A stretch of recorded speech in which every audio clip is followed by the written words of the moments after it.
हमारे पास body defences कौन से हैं, बॉडी डिफेंसेस जो उसको बचाते हैं। तो पहला हमारे पास मैकेनिकल बैरियर, मैंने कहा आपको मैकेनिकल, उसमें सबसे अहम तरीन बैरियर और लार्जेस्ट ऑर्गन जो है हमारे पास स्किन। स्किन ये ऑल पार्ट ऑफ बॉडी को वो करता है, क्या कहते हैं उसको, इट्स लार्जेस्ट ऑर्गन, पहली बात, कवरिंग ऑल द बॉडी। अच्छा, एक बार, इट एक्ट्स एज इम्पेनिट्रेबल, इसमें इम्पेनिट्रेबल बैरियर, ठीक है। इसमें हाँ, अगर इसमें कट लग गया तब मसला होगा, ठीक है, कट लग जाए तब मसला होता है, ठीक है। दूसरा हमारे पास, अब ये हेयर्स जो हैं इन द नोज वगैरह, वो भी वो भी नोज में, वो भी मैकेनिकल बैरियर ही है, ठीक है। प्रिवेंट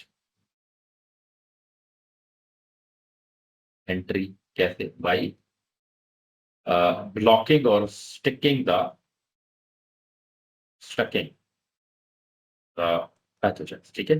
पैथोजन तो उधर ही फंस जाते हैं बेटे। ये कौन सा बैरियर है, मैकेनिकल बैरियर, मैकेनिकल, केमिकल नहीं, into the lungs, mechanical barrier नहीं। दूसरा बैरियर हमारे पास आपको पता केमिकल है, और वो बहुत ज्यादा इफेक्टिव होता है। देखिए, पहले तो स्किन से बैक्टीरिया अंदर नहीं घुस सकेगा, फिर केमिकल के अंदर हमारे पास जो सेल्स प्रोड्यूस करते हैं, पहली बात ये प्रोड्यूस बाय सेल है, प्रोड्यूस बाय सेल्स। मिसाल के तौर पर पहला म्यूकस है, म्यूकस, और आपको पता म्यूकस जो है वो what you call it, various places पे बनता है, पैथोजेंस गेट ट्रैप्ड, और ये केमिकल बैरियर है, राइट। वो इसमें फंस जाते हैं और आगे नहीं जा सकते, काफी सारी जगहों पर बनता है म्यूकस। दूसरा सबसे ज्यादा अहम स्टोमिक एसिड है, और स्टोमिक एसिड में आपको पता HCl जो बहुत ज्यादा, उसके मैंने दो फंक्शन बताए थे आपको। वन, इट्स बैक्टीरिसिडल, और it it kills directly the pathogen. कोई फंगस स्पोर है, कोई बैक्टीरिया है, उसको ये न्यूट्रलाइज कर देता है इधर ही। और दूसरा मैंने इसका क्या फंक्शन बताया था बेटे,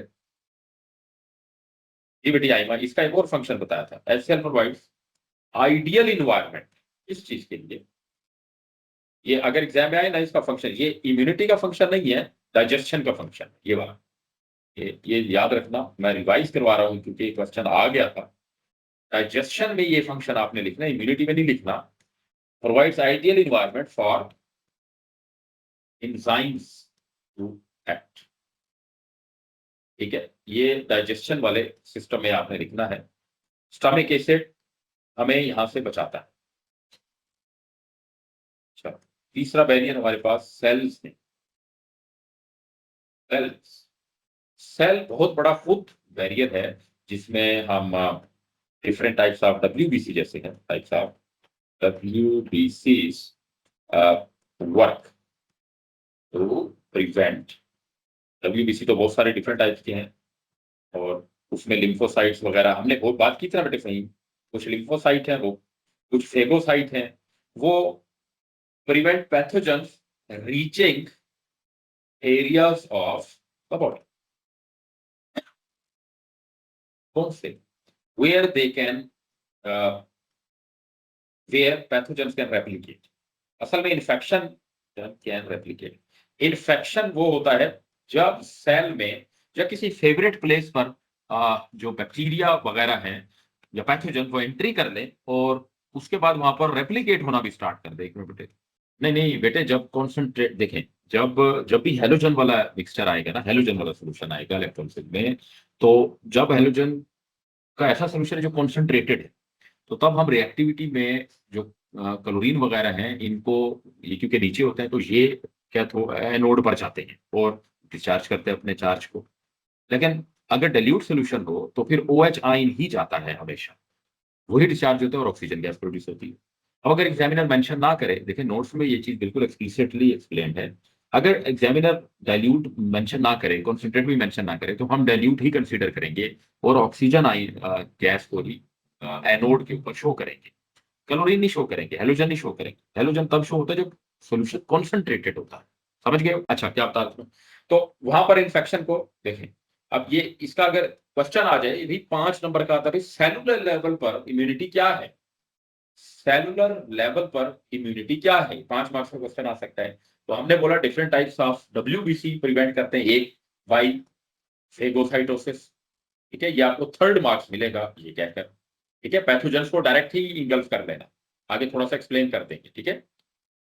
वाई प्रोड्यूसिंग, जी बेटे, वाई प्रोड्यूसिंग एंटाइबॉडीज। लिम्फोसाइट जिसमें बड़ा सारा न्यूक्लियस होता है, लिम्फोसाइट होता है बेटी, आई नो। लिम्फोसाइट क्या होता है? इसमें बड़ा सारा न्यूक्लियस होता है और उसमें ग्रेन्यूल्स नहीं होते।